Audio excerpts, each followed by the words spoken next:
کبھی کبھی ہم سمجھتے ہیں کہ بڑی نیکی وہ ہے جس میں بہت سارا مال خرچ ہو، لیکن حقیقت یہ ہے کہ اللہ تعالیٰ کے ہاں نیکی کی عظمت کا معیار صرف ایک ہے، اور وہ ہے دل کی سچائی۔ جہاں نیت صاف ہو، وہاں چھوٹا سا عمل بھی اللہ تعالیٰ کے نزدیک بے حد قیمتی بن جاتا ہے۔ اسی حقیقت کو سمجھانے کے لیے آج ایک واقعہ پیش ہے۔ ایک دور دراز شہر میں ہارون نامی ایک شریف اور نیک شخص اپنے بیوی اور 2 معصوم بچوں کے ساتھ رہتا تھا، لیکن غربت اور افلاس نے ان کے گھر کو چاروں طرف سے گھیرا ہوا تھا۔ فاقے ان کی زندگی کا معمول بن چکی تھی۔ گھر میں نہ کھانے کو کچھ تھا اور نہ ہی پہننے کو مناسب کپڑے۔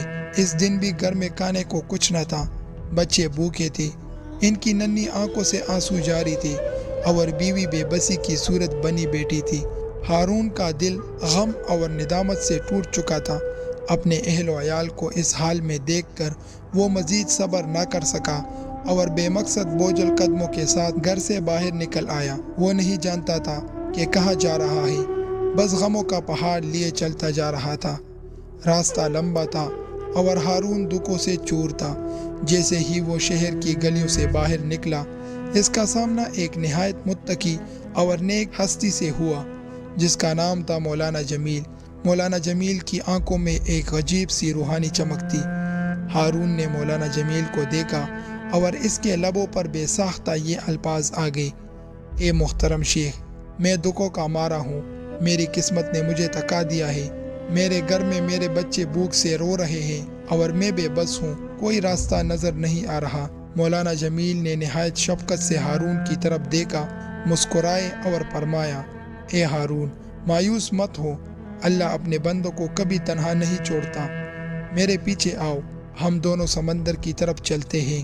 ہارون نے حیرت سے مولانا کی طرف دیکھا، لیکن چونکہ وہ مایوسی کی آخری حد کو چھو چکا تھا، اس لیے اس نے انکار نہیں کیا۔ وہ خاموشی سے مولانا جمیل کے پیچھے چل دیا۔ دونوں چلتے چلتے سمندر کے کنارے پہنچے۔ وہاں ٹھنڈی ہوا چل رہی تھی اور لہروں کی آواز سنائی دے رہی تھی۔ بزرگ بولا: ہارون، اب کسی دنیاوی سوچ کے بغیر کامل یقین کے ساتھ اللہ کی بارگاہ میں 2 رکعت نفل ادا کرو۔ اسے صرف اپنی نہیں، اپنے بیوی بچوں کی بھوک کو سامنے رکھ کر ادا کرنا۔ ہارون نے فوراً وضو کیا اور نہایت عاجزی سے 2 رکعت نماز ادا کی۔ اس نے جب سجدہ کیا تو دل ہی دل میں اپنے بے بسی، غربت اور اپنے بچوں کی بھوک کا ذکر کیا۔ جب وہ فارغ ہوا تو مولانا جمیل نے اسے ایک پرانا جال دیا اور کہا: اب یہ جال لو، بسم اللہ کہو اور اسے سمندر میں ڈال دو، اور ہاں، اسے صرف اپنے لیے، اپنے خاندان کے لیے ڈالنا۔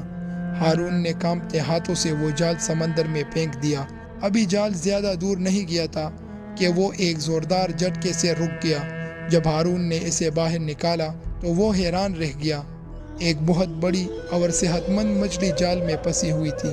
مولانا جمیل کہنے لگا: یہ لو، اللہ کا رزق، اب جاؤ، اسے بازار میں بیچو، اس سے جو رقم ملے اس سے اپنے اہل و عیال کے لیے عمدہ کھانا خریدو اور ان کی بھوک مٹاؤ۔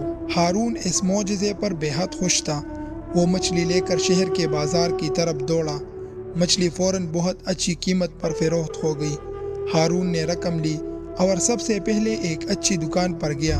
اس نے اپنے استطاعت کے مطابق بہترین کھانا خریدا اور باقی کے پیسوں سے بچوں کے لیے کچھ مٹھائیاں اور سامان لیا۔ سب سے پہلے وہ مولانا جمیل کا شکریہ ادا کرنے کے لیے ان کی خدمت میں حاضر ہوئے۔ ہارون: اے شیخ، یہ نعمت صرف آپ کی دعاؤں کی بدولت ملی، مہربانی کر کے ان سامان میں سے کچھ قبول فرمائیں۔ مولانا جمیل نے کہا: ہارون، یاد رکھو، تم نے یہ جال اپنی بھلائی کے لیے ڈالا تھا اور قدرت نے تمہیں رزق عطا کیا۔ میں نے جو نیکی تمہارے لیے کی وہ صرف اللہ کی خوشنودی کے لیے تھی۔ یہ روٹیاں اور یہ سارا سامان تمہارا اور تمہارے اہل و عیال کا ہے، جاؤ اور اسے لے جا کر انہیں کھلا دو۔ ہارون کا دل محبت اور خوشی سے بھرا ہوا تھا۔ وہ اپنی خریدی ہوئی 2 روٹیاں ہاتھ میں لیے اپنے گھر کی طرف جا رہا تھا۔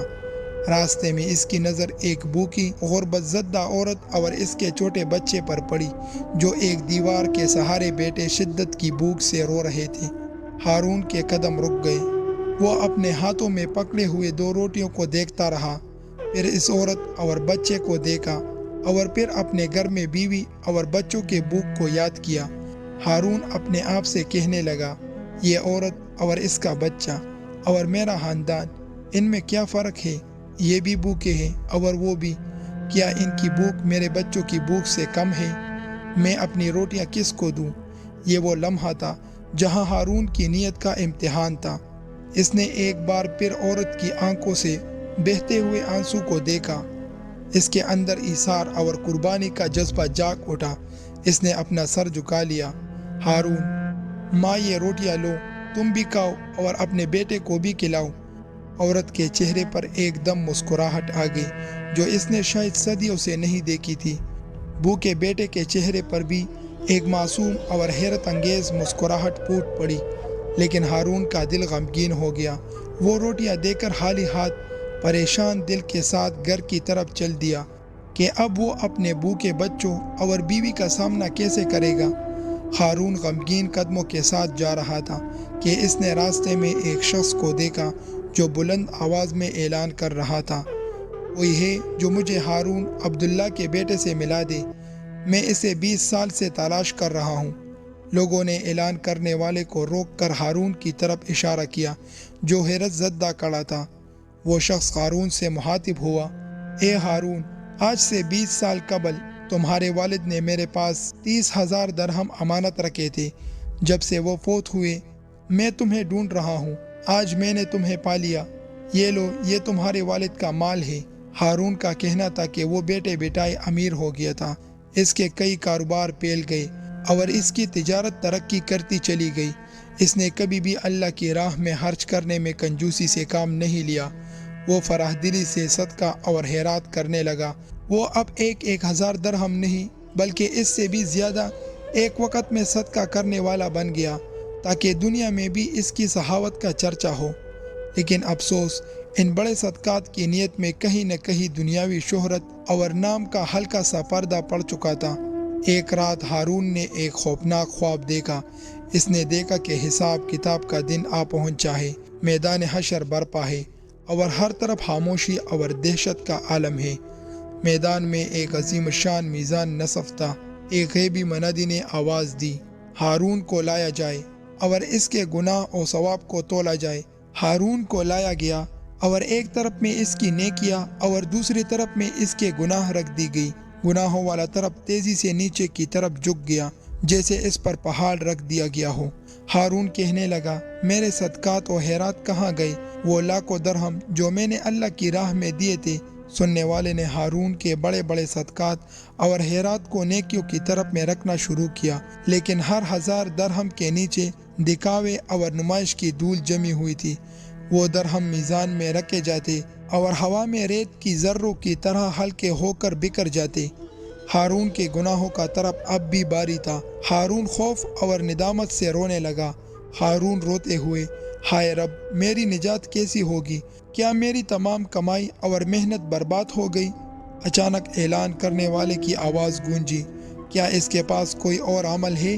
کوئی بھی عمل؟ تب ایک نورانی فرشتے نے کہا، ہاں، اس کے دیے ہوئے 2 روٹیاں ہیں جو ابھی تک میزان میں نہیں آئی۔ یہ سن کر ایک دم سکون کی لہر دوڑ گئی۔ وہ 2 روٹیاں میزان میں ڈالی گئی۔ روٹیوں کو دیکھتے ہی نیکیوں کا طرف تھوڑا سا باری ہو گیا۔ فرشتے نے پھر کہا، ابھی بھی کچھ باقی ہے، اس غریب عورت کے آنسو باقی ہے۔ وہ عورت کے آنسو جو اس نے روٹی لیتے وقت خوشی اور تشکر میں بہائے تھے، وہ نیکیوں کی طرف میں ڈالے گئے، جس کے وزن سے نیکیوں کا طرف مزید زور سے جھک گیا، مگر اب بھی فیصلہ نہیں ہوا تھا۔ فرشتہ پھر بولا، اور اس بھوکے بچے کی معصوم مسکراہٹ باقی ہے۔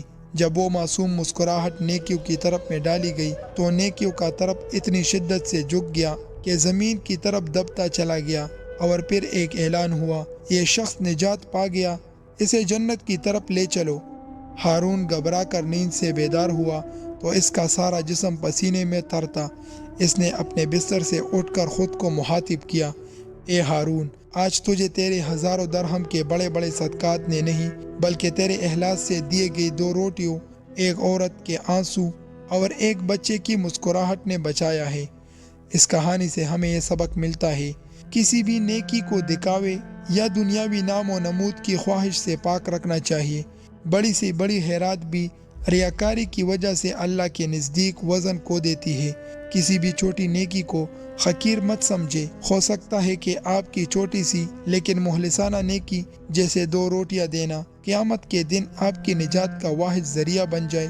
جب آپ خود ضرورت مند ہو اس وقت اپنے سب سے قیمتی چیز دوسرے ضرورت مند کو دے دینا یہ اخلاص کی انتہا ہے۔ اپنی نیکیوں کو خفیہ رکھیں کیونکہ وہ نیکی جو اللہ کے لیے کی جائے وہی میزان میں سب سے زیادہ وزنی ہوتی ہے۔